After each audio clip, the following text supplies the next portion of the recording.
Hey, did you get a chance to look at that old Dictionary of Quotations by Reverend James Wood? It's like a treasure trove of wisdom. Oh, absolutely.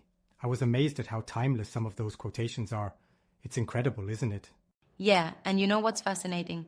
The way he compiled sayings from all sorts of sources, ancient, modern, English, foreign, it really shows the universality of human thought. Right? Yeah, Reading through it, you realize that people across different eras and cultures have grappled with the same issues we face today. exactly. Like that Exactly. line, absence makes the heart grow fonder. It's so true, isn't it? Definitely. And it reminds me of another one. A friend in need is a friend indeed. Yeah, These sayings are so ingrained in our language. and they still hold so much meaning. You know, even the proverbs from different languages have similar sentiments. It's like a shared human experience. That's a great point. Right. I noticed some Latin phrases too, like amor vincit omnia. Love conquers all. Love really is a universal theme. Totally. And then there are the cautionary ones like a bird in the hand is worth two in the bush. Oh, Still yes. so relevant today when we're tempted by the allure of more. Indeed. Yeah, It's funny how even though the world has changed so much, the core wisdom remains the same. yeah. And what's also interesting is how the editor, James Wood, took great care to preserve these sayings. I mean, he mentioned wanting to create a collection that addressed the needs of his time. Right, I saw that. And he included notes about the arrangement and the index too. Exactly. He wanted it to be accessible. Absolutely. And the way Yeah. he emphasized the value of aphorisms, they're like portable wisdom. Aphorisms are portable wisdom. I love that line. Me too. It's so true. They pack so much meaning into just a few words. Exactly. And they stick with you, like actions speak louder than words. That's one Yep. we still use all the time. And it's as relevant now as ever. Definitely. Sometimes we forget that these old sayings have so much truth in them. You know, it's like rediscovering forgotten gems. They can Absolutely. offer guidance in our modern lives. Couldn't agree more. And some of them are even a bit humorous. Oh, yeah? Like, a closed mouth catches no flies. Haha, that's a good one. Right? It's a clever way of saying it's sometimes better to keep quiet. Exactly. And then there's a watched pot never boils. So true. Patience is a virtue after all. Speaking of virtues, I found a good name is better than riches. Indeed. It really highlights the importance of character over material wealth. That's timeless wisdom right there. It's something Absolutely. we could all do with remembering. You know, as I was reading, I thought about how these sayings could still educate and inspire people today. Maybe we should bring them back into everyday conversation. That's a great idea. Yeah, Perhaps it'll help us reconnect with some essential truths. exactly. Yes. After all, as they say, there's nothing new under the sun, Haha, very fitting. right? It's amazing how these old sayings remain pertinent. And they offer such concise wisdom. It's like having little nuggets of gold. Well said. You know, I think Reverend Wood did us a service by compiling this dictionary. It's a Definitely. valuable resource. Absolutely. And it's delightful to see how interconnected our cultures and languages are through these shared expressions. Couldn't agree more. So, what's your favorite quotation from the collection? Oh, that's tough. But I'd have to say, a journey of 1,000 miles begins with a single step. It's a great classic. reminder to start where you are. Indeed. Mine might be, all that glitters is not gold. Good one. It's a caution against being deceived by appearances. Exactly. So many Yeah. of these sayings carry profound life lessons. They really do. Makes you appreciate the wisdom passed down through generations. Definitely. Well, I think we could talk about these all day, but maybe we should wrap it up here. Sounds good? Yeah. Let's encourage our listeners to pick up a copy themselves. Great idea. After all, as Absolutely. the saying goes, knowledge is power. Indeed it is. Definitely. Thanks for this enlightening discussion. Thank you. Until next time. You know, there's something fascinating about how timeless wisdom gets passed down through quotations. It's Yeah. like these little nuggets of truth connect us across centuries. Absolutely. I've always wondered how someone could gather all those sayings together. It's a monumental task. Well, that's precisely what Reverend James Wood did with his Dictionary of Quotations from ancient and modern, English and foreign sources. It's this incredible compilation Oh, that interesting. spans cultures and eras. That's amazing. How did he organize such a vast collection? So instead of a topical arrangement, he chose an alphabetical order. It starts from A with quotes like, "A bird in the hand is worth two in the bush." Oh, the classics. But doesn't that make it hard to find specific themes? It might seem that way, but he included a topical index at the end. So Got you can it. look up subjects and find related quotations. That's clever. It combines the simplicity of alphabetical order with the utility of a topical guide. Exactly. And he didn't just stick to well-known sayings. Really? He dug deep into ancient texts, incorporating Latin, Greek, French, German proverbs, and even Scottish ones. Wow, that must have been a monumental effort. Oh, absolutely. He Yeah. wanted to capture the essence of wisdom across different cultures and times. It's like he was building a bridge between the past and the present. Precisely. And he believed that these aphorisms, proverbs, and maxims had enduring relevance. They offer Right. insights into life, literature, science, art, religion, and morals. It reminds me of how a single wise saying can open up a whole new perspective. That's the power of a well-chosen quote. Like he included, "A little learning is a dangerous thing," which is still so pertinent today. Indeed. With the information overload now, it's even more relevant. Exactly. And he also touched on the idea that absence makes the heart grow fonder. Classic. It's amazing how some sentiments are universal and timeless. You mentioned Scottish proverbs earlier. Do you recall any from the collection? Let me think. Yes. One that stands out is "A doctor's gown hides many faults." Interesting. It speaks to the idea that authority can mask imperfection. That's so true. It's a reminder to look beyond appearances. Absolutely. And Yeah. the diversity of sources highlights common threads in human wisdom. But I wonder, did he provide context for these quotations? Well, he focused more on the sayings themselves, but he was careful to attribute them correctly. He believed that Right. knowing the author adds weight to the words. That makes sense. But without context, could some quotes be misinterpreted? That's a valid point. Interpretation can vary, but perhaps that's part of their enduring nature. They speak differently to each reader. True, but sometimes a little context can enrich the understanding. Certainly. Yep. Though in compiling such a vast array, providing context for each would have been daunting. Fair enough. It's impressive as it stands. The breadth is remarkable. Indeed. And he also included an interesting list of abbreviations for sources, like Hor, for Horace, or Virg, for Virgil. Oh, helpful. It aids readers in identifying the origins. It's like a treasure map for literature enthusiasts. Exactly. And it Yeah. encourages people to delve deeper into original texts. You know, it's fascinating how some proverbs contradict each other. Oh, absolutely. For Right. example, "Many hands make light work" versus "Too many cooks spoil the broth." Huh? That's the beauty of it. Wisdom isn't one size fits all. Exactly. Context matters, and different situations call for different approaches. So, compiling such a dictionary is like capturing the complexity of human experience. Well said. It's Thanks. a mirror reflecting the multifaceted nature of life. I imagine working on this project must have been enlightening for Rev Wood himself. I'm sure it was. Yeah. Immersing oneself in so much wisdom must have been transformative. Maybe we should all spend more time with such collections. Perhaps. It's Indeed. like having a conversation with the greatest minds of all time. Speaking of which, do you have a favorite quote from the book? Let me think. Sure. "To thine own self be true" from Shakespeare always resonates with me. Ah, a classic. It's profound advice. Definitely. It encapsulates the importance of integrity. You know, it's interesting how these quotations remain relevant regardless of how much time has passed. Absolutely. Human Yeah. nature hasn't changed as much as we might think. That's both comforting and a bit sobering. True, but it Right. also means we can always find guidance in these words. So, in a way, Rev Wood's compilation is a timeless resource. Exactly. It's a testament to the enduring power of shared wisdom. Maybe we should start our own collection of favorite quotes. Not a bad idea. We could contribute to the ongoing tapestry of human thought.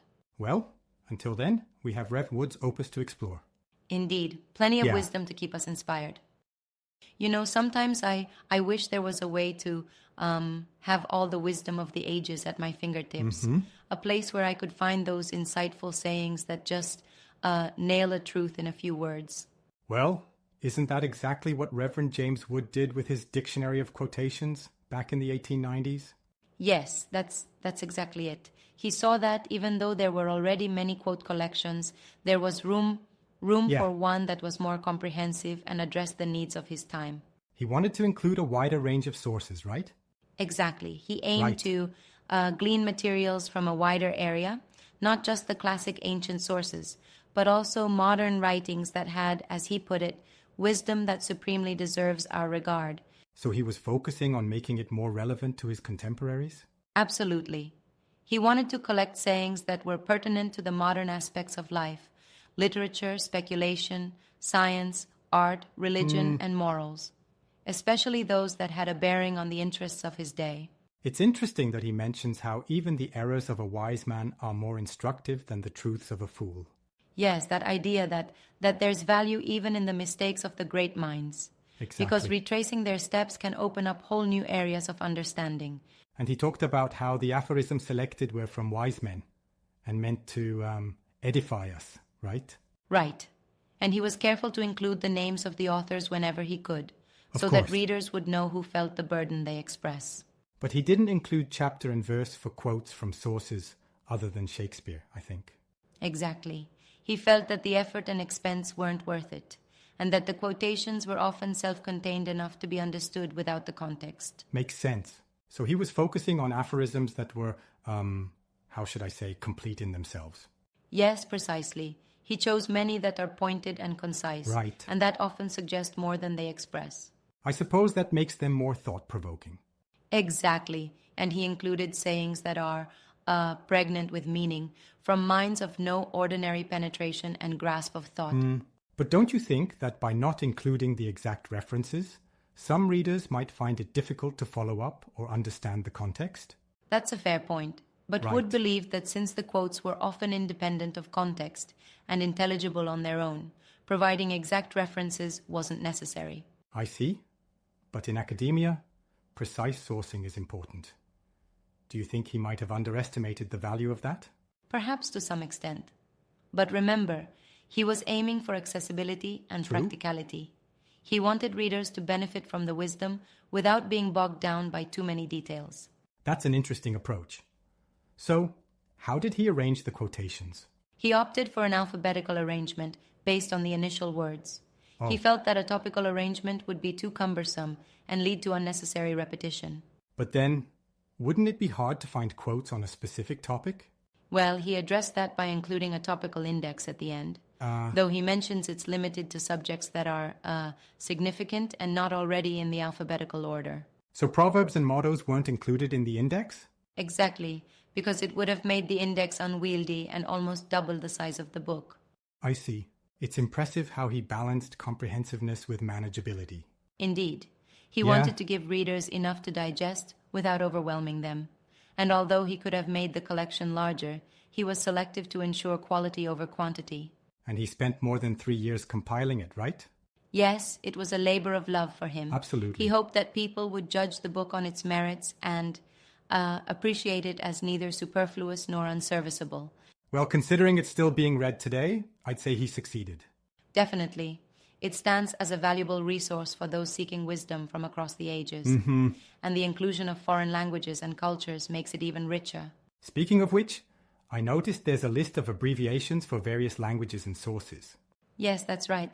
It Right. helps readers identify the origin of the quotations: Latin, Greek, French, German, and so on. That's really helpful for understanding the context and cultural background. Exactly. Wood wanted the collection to be as informative as possible. Yeah. You know, it's amazing how a work compiled over a century ago can still be so relevant. It really is. It shows that Absolutely. wisdom is timeless, and the insights of the past continue to resonate today. And perhaps, in appreciating these quotations, we connect with the minds and hearts of those who came before us.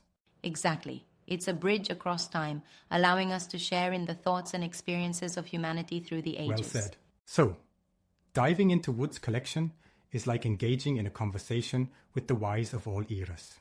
That's a wonderful way to put it. It enriches our understanding and perhaps helps us navigate our own lives with a bit more insight. Well, I think I'm going to spend some time exploring this dictionary of quotations myself. I think you'll find it rewarding. There are I'm so many sure. gems waiting to be discovered. Can't wait to delve in. Let me know your favorite quotes when you come across them. Will do. You know, I was delving into Rev. James Wood's Dictionary of Quotations, and it's like a treasure trove of wisdom. Yeah. It's incredible. Absolutely. What's unique about his compilation compared to others? Well, he believed there was room for a more comprehensive collection. He wanted to gather materials from a wider range, especially modern writings that previous compilations overlooked. So he aimed to include contemporary insights? That's brilliant. Exactly. Yes, and not just that, but he focused on themes that resonate with the vital interests of our age: life, literature, science, art, religion, and Right. morals. He wanted the aphorisms to be directly applicable to modern times. That makes sense. But did he manage to keep it organized? I mean, with such a broad range, how did he structure it? That's the beauty of it. He adopted an alphabetical arrangement. Oh, I see. So you look up quotations based on the first word. But doesn't that make it hard to find quotes on specific topics? Well, he thought of that. There's an appended index that's topical, though he mentions it doesn't include every proverb or motto to keep the size manageable. So it balances detail with usability. Got it. But why didn't he include chapter and verse references, except for Shakespeare? He felt that providing the author's name was sufficient, especially since the quotations are often standalone aphorisms. He wanted readers to grasp the wisdom without getting bogged down in citations. That makes sense. But don't you think references could add depth? Well, I mean, knowing the context might enhance understanding. that's a fair point, but he was concerned about the labor and expense of adding detailed references. True. Plus, he believed the meaning was clear in the quotes themselves. I suppose for a portable wisdom, as he quotes W.R. Alger, brevity is key. Exactly. And Fuller said, a proverb is much matter decocted into few words. That's what Wood aimed Yes. to capture. By the way, did he include foreign language quotations? Yes, indeed. The collection includes ancient and modern English and foreign sources. Interesting. He even provided a list of abbreviations for Latin, Greek, French, and other languages. That must add a rich diversity to the collection. Absolutely. It showcases wisdom from different cultures and eras. It's like a global conversation across time. I love that idea. Wisdom is universal, isn't it? It truly is. And Wood wanted to reflect that by including sayings that reveal an insight into them and bear pertinently upon them, referring to modern Right. interests. It's as relevant now as it was then. But do you think omitting some proverbs from the index was a drawback? Well, perhaps slightly. But he was aiming for a Yeah. balance. Including every single proverb might have made the book unwieldy. True. Too much information can be overwhelming. Exactly. He even mentions that while the collection could have been larger, he hoped the reader would allow that his selection has not been made in the dark. He Haha, trusted in the modesty. quality over quantity. Sounds like he put a lot of thought into it. Definitely. And he stressed that what he has given is of the true quality, providing enough for readers to digest. He valued Indeed. depth over sheer volume. You know, I appreciate that approach. It's like having a conversation with great minds, distilled into potent thoughts. Well said. It's like carrying a pocket full of wisdom wherever you go. Aphorisms Yes. are tools for reflection. And they can inspire, provoke thought, maybe even change perspectives. Exactly.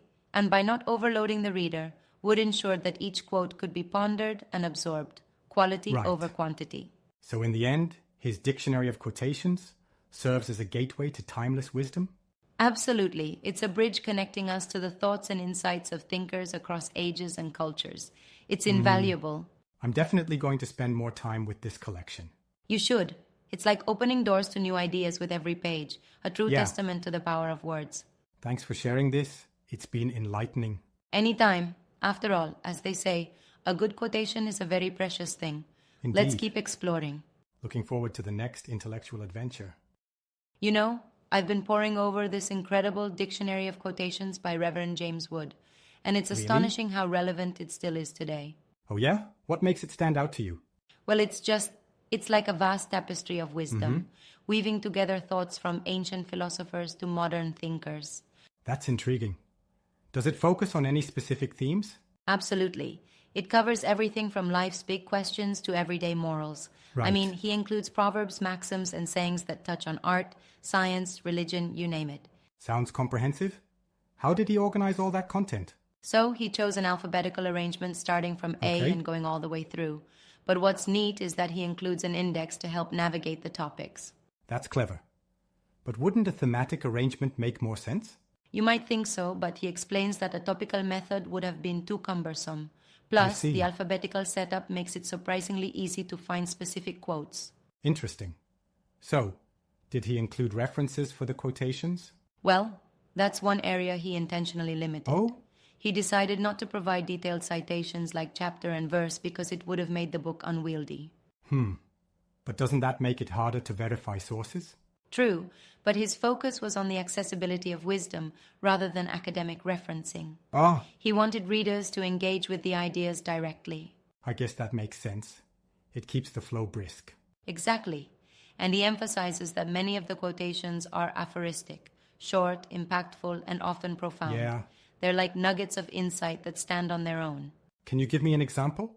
Sure. One that stood out was, "A friend in court makes the process short." Haha. It's a witty way of highlighting the value of connections. That's so true. It's amazing how these old sayings still ring true today. Exactly, and that's the beauty of it. He even acknowledges that some wisdom is timeless, transcending the ages. Did he include non-English sources as well? Yes, indeed. The collection Wow. features quotations from Latin, Greek, French, German, and other languages, all translated for the reader. That must add so much depth to the book. It really does. It's like a multicultural conversation across time. Nice. You're getting perspectives from all over the world. But do you think the lack of detailed references detracts from its credibility? Well, some might argue that, but I feel the essence of the quotations carries enough weight. It's meant to Right. inspire reflection rather than academic study. Fair point. So, does the preface shed light on his motivations? Yes, the preface is quite enlightening. He Okay. wanted to create a volume that not only preserved the wisdom of the past, but also included insights relevant to contemporary issues. That's ambitious. Did he mention any challenges he faced? He did mention that collecting such a wide array of quotations was a labor of over 3 years, and he Wow. had to be selective to keep the book manageable. I can imagine. Compiling must have been daunting. Definitely. And he also addressed the arrangement, noting that while some might prefer a topical order, the alphabetical setup, supplemented by the index, serves the purpose well. Makes sense. It's fascinating how much thought went into this. Absolutely. And he Yeah. hoped that readers would judge the book by its own merits, finding it neither superfluous nor unserviceable. Well, from what you're telling me, it sounds like a valuable resource. I couldn't agree more. It's like having a wise companion at your fingertips. So, would you recommend it to others? Without a doubt, it's not just for scholars. Anyone can find nuggets of wisdom that resonate with them. Exactly. Maybe I should get a copy myself. You definitely should. It's like having a mentor you can consult anytime. That's a great way to put it. Thanks for sharing all this. My pleasure. It's Yeah. always exciting to discuss something so enriching. Agreed. It reminds me of that saying, a good book is the precious lifeblood of a master spirit. Exactly Milton's words. They capture the Right. essence perfectly. Well, this has been enlightening. It really has. Let's continue exploring and sharing these gems of wisdom. Sounds like a plan. Great. Until next time. So, I stumbled upon this ebook recently called Dictionary of Quotations from Ancient and Modern English and Foreign Sources by Reverend James Wood. Oh, that sounds fascinating. Yeah, it's really interesting. It's like this vast collection of quotations that spans from ancient times right up to more modern sources. So it's a comprehensive compilation of wisdom through the ages. Exactly. And what's really cool is that Wood aimed to include materials from a wider area than previous collections. Right? So not just the classic quotes we always hear. Yes, precisely. He felt that certain modern writings filled with wisdom relevant to his time were being overlooked. That's important. Wisdom isn't just from ancient times. Exactly. He wanted to embrace those sayings that bear pertinently upon life's vital topics. Like what kind of topics? Well, he mentions life, literature, speculation, science, art, religion, and morals. Wow. So pretty much everything that matters. Exactly. And he believed that the aphorisms from wise men on these topics are always deserving of our regard. Absolutely. Did he talk about the arrangement of the quotations? Yes, actually. Instead of a topical arrangement, he opted for an alphabetical one based on the initial words. Oh, that's interesting. So you look up the quotes by their starting words? Exactly. He thought a topical arrangement would be too cumbersome, and repeating the same quote under different headings wasn't efficient. Makes sense. But does he include an index or something? Yes, he included a copious index that's topical, so you can still find quotes related to specific subjects. Ah, best of both worlds then. Definitely, and he was careful to include the names of the authors when not known. I mean, when possible. He Got it. believed knowing the author adds value because it shows who felt the burden and found relief in expressing it. That makes a lot of sense. Context is everything. Exactly. And he pointed out that while the truth and worth of the sayings aren't dependent on their authorship, it still matters. Yeah, it gives more depth to the quotes. Right. And another thing he mentioned is that the quotations are generally brief and pointed. I prefer that. Get straight to the point. Same here. Some are even winged as well as barbed, meaning they're not just memorable but impactful. I like that description. Me too. And he said many of them are pregnant in meaning, suggest more than they express. Those are the best kinds of quotes, the ones that make you think. Exactly. And he also touched on the variety in the collection. How so? Well, some are simple enough for a child to understand, while others delve into profound depths that challenge even the clearest minds. So there's something for everyone. Precisely, and that's what makes it such a valuable resource. Did he include quotes in their original languages? Yes, and he provided the authors' names or the books they came from, but not always chapter and verse. That keeps it from getting too cluttered. Exactly. He wanted to avoid unnecessary labor and expense, focusing on the quotes themselves. Makes sense. It's the wisdom that counts. Right. And he hoped the reader would find his selection not made in the dark, but offering true quality. Well, from what you're saying, it sounds like he achieved that. I believe so. He spent more than 3 years compiling it. That's dedication. Absolutely. He wanted to produce a work that wasn't superfluous or unserviceable. And it seems he's succeeded. I'm definitely interested in checking it out. You should. It's available on Project Gutenberg. That's great. I love that it's accessible to everyone. Me too. And it's amazing how relevant these quotations still are today. Yeah, timeless wisdom never goes out of style. Exactly. It's like connecting with thinkers across the ages. It's like having a conversation with history. Yes, that's a perfect way to put it. Thanks for sharing this. I'm going to dive into it. Awesome. Maybe we can discuss some of our favorite quotes next time. I'd love that. Great. Looking forward to it. You know, I was just diving into this collection of quotations compiled by Reverend James Wood, and I have to say it's quite fascinating. Oh, really? Yeah. What makes it stand out from other quotation books? Well, he aimed to gather a more comprehensive selection than what was available at the time, pulling from both ancient and modern sources and focusing on, topics that really resonate with the vital interests of people. Interesting. So he wanted to include quotes that were more relevant to the times? Exactly. He talks about how previous collections didn't quite tap into certain modern writings that are rich with wisdom. Right. Wisdom that deserves our attention because it addresses contemporary issues. That's a bold endeavor. I mean, compiling a dictionary of quotations is no small feat.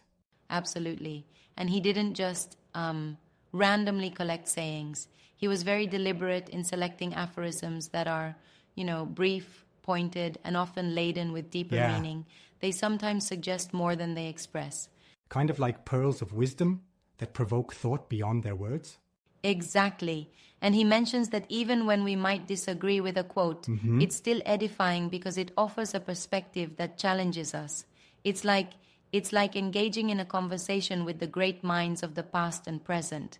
I see. And does he provide the context for these quotations?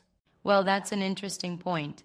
He notes that except for Shakespeare, he doesn't include chapter and verse, mainly because he felt the effort and expense weren't justified.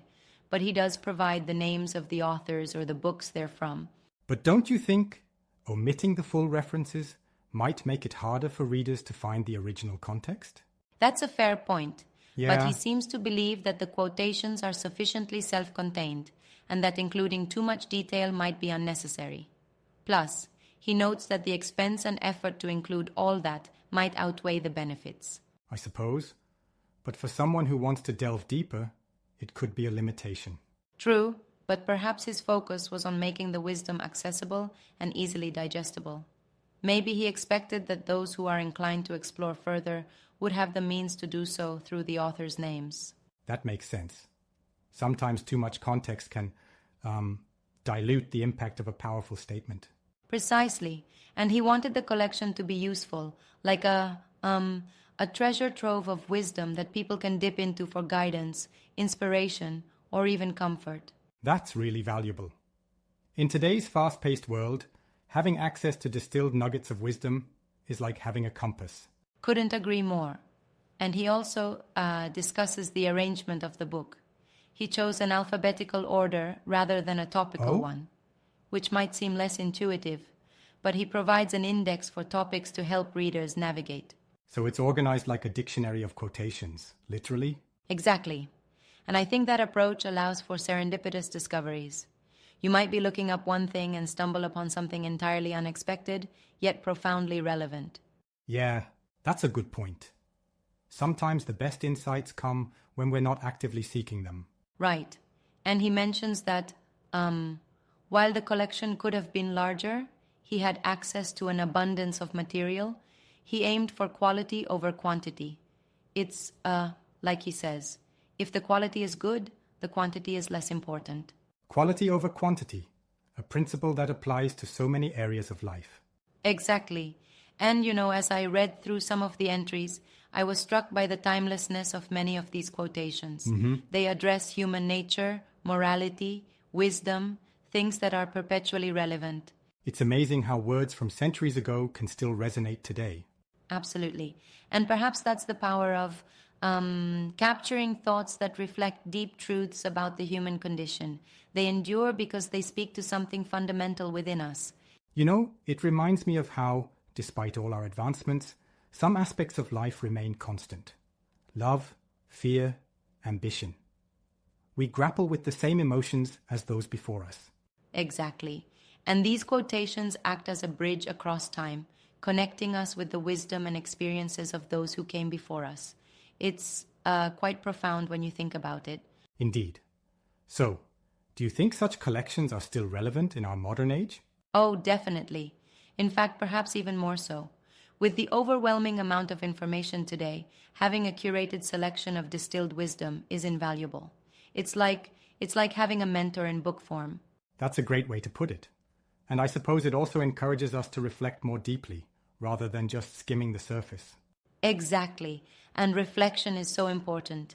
These aphorisms can prompt introspection, challenge our perspectives, and inspire us to strive towards greater understanding and betterment. Speaking of perspectives, did you notice how he mentions that the errors of a wise man are more instructive than the truths of a fool? Yes, that's one of my favorite points he makes. It highlights that even the missteps of the wise can offer valuable lessons, perhaps even more than the apparent successes of the ignorant. It's a humbling thought, isn't it? It really is. It reminds us to remain open-minded and to seek wisdom even in unexpected places. Well, this has been enlightening. I feel inspired to delve deeper into these quotations. I'm glad to hear that. Maybe we can continue exploring them together and see what other insights we uncover. I'd like that. After all, as they say, a shared joy is a double joy. Exactly, and perhaps we'll find that among these pages.